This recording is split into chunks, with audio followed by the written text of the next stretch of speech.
senior members of the institutions from Anandpur.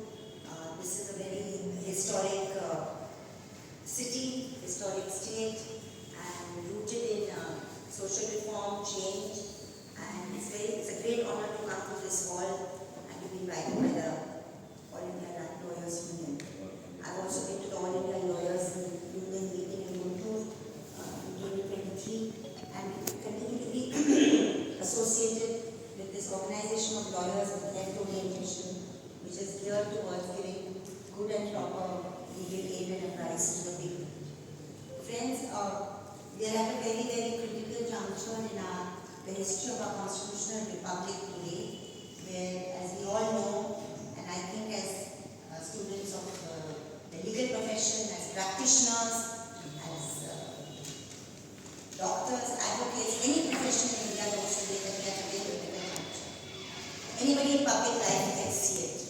Many of our institutions are under the gaze of public opinion, under challenge, and for some of us, rightly or wrongly, the question is that will the Constitution and the constitutional mandate survive?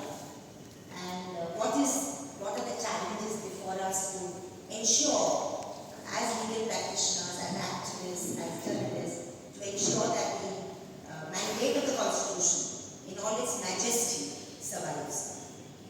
As we know, the entire structure of criminal justice delivery, social justice delivery is complicated, is complex.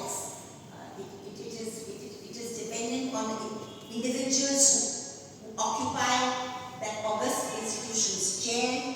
It is dependent on the political pressures that come on the individuals who occupy that chair.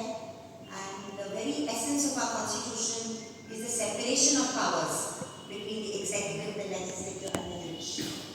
And for many of us, I was brought up in a family surrounded by the law. And for a very long time in my early younger life, I felt that the law was the answer.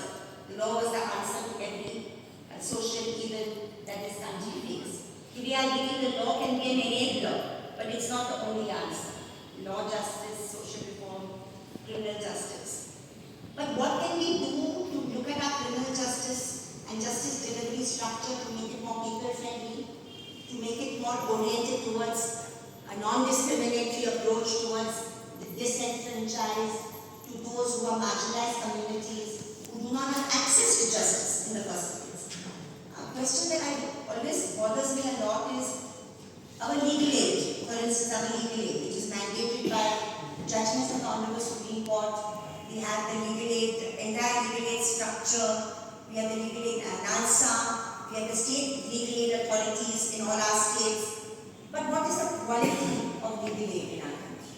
Because according to me, the quality of justice delivery is inversely or conversely proportionate to the quality of legal aid. And then it takes me to the next question. Then how much are our public prosecutors paid? How much are the officers of the court who represent the state and justice delivery paid as opposed to defense counsel? Are we actually investing enough in access to justice and justice delivery? So these are questions that bother me. I think they should be a question we all ask. The question is the prosecutorial office independent of the executive? I think that's another. Do we have an independent directorate of prosecution? I believe Andhra Pradesh is one state that does have an independent directorate of prosecution. But how independent is it? In terms of its appointment, in terms of its functioning?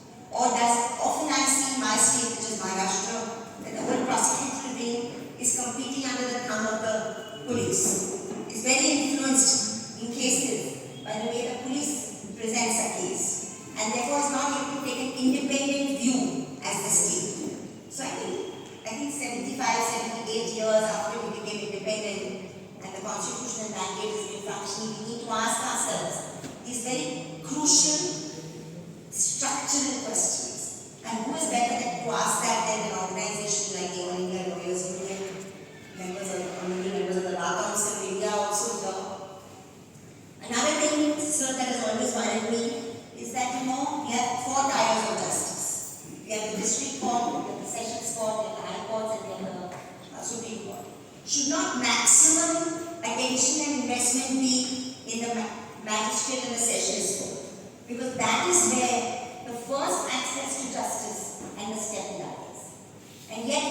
much more attention paid to the constitutional courts and much less attention being paid to the magistrate and the sessions. Why can't magistrate and sessions courts' judgment be reported? Because if they are reported, the trends coming out of a particular magistrate's court or the trends coming out of a particular sessions court, we'll be able to analyze. I think that judgments from lower courts also need to be reported as much as they are digitalized. Because I think then we will get to know how bail is, whether bail is given or not given, how much remand is given or not given, because bail and remand are the hallmarks of personal liberty. Only today the Bombay High Court delivered a judgment that extension of remand beyond 60 days is not constitutional. But why should remand be extended up to 60 days at all? Is a question that bothers me. I mean, are the law enforcement agencies misusing their powers? Have they become a police state de facto? Are the most marginalized sections, which is the Adivasis, the Dalits, the minorities, really getting the worst end of the stick? I think these are crucial questions that bother us. And finally, how representative is our justice delivery system? Whether it is in our prosecution, whether it is in our police force, whether it is in our judiciary, how many Dalits do we have, how many Adivasis do we have, how many Christians and Muslims do we have? I'm sorry, it's an inconvenient question, but we need to ask. Because representation is one guarantor towards more liberty, towards more justice delivery. I'd also like to mention here, because we are talking to so many lawyers and advocates, that we experienced great shame about 8 to 10 days back in this country, when an act of humiliation was perpetrated on the Chief Justice of India.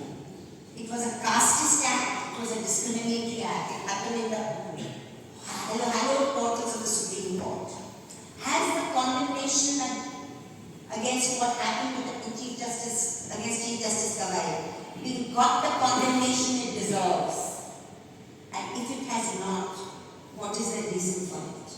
I urge this August Assembly, I urge the AIAU and all its chapters to pass resolutions condemning that act and to ask all its members to hold protests against it. Because it is nothing short of a casteist act that is taking place. And it is shocking, it is condemnable. It is definitely a matter of great sagacity for the Chief Justice to say he does not want to pursue it, but should not be law and order machinery have let law take its own course. I mean, the same police, which is in the capital of Delhi, is so vindictive when it comes to free speech, when it comes to journalists, but when it comes to such a heinous crime, that police went silent. So these contradictions we see in law enforcement, these contradictions we see in justice delivery, and I'm sure the esteemed members here know it, but access to justice, which means the enabling of any man or woman or man to access a good lawyer and to approach the Supreme Court, High Court and Magistrate Court and Sessions Court is the measure of whether our Constitution is a living document today. Many advocates can be private that justice is only done as long as you can afford a good lawyer. Now that is a state of affairs which needs to change. Thank you very, very much for giving me this opportunity. Thank you. జిల్లా కాంగ్రెస్ సమితిగా నివేదిక నివేదికని పక్షం విశ్లేషణ అదేవిధంగా మరి madam గారు చెప్పిన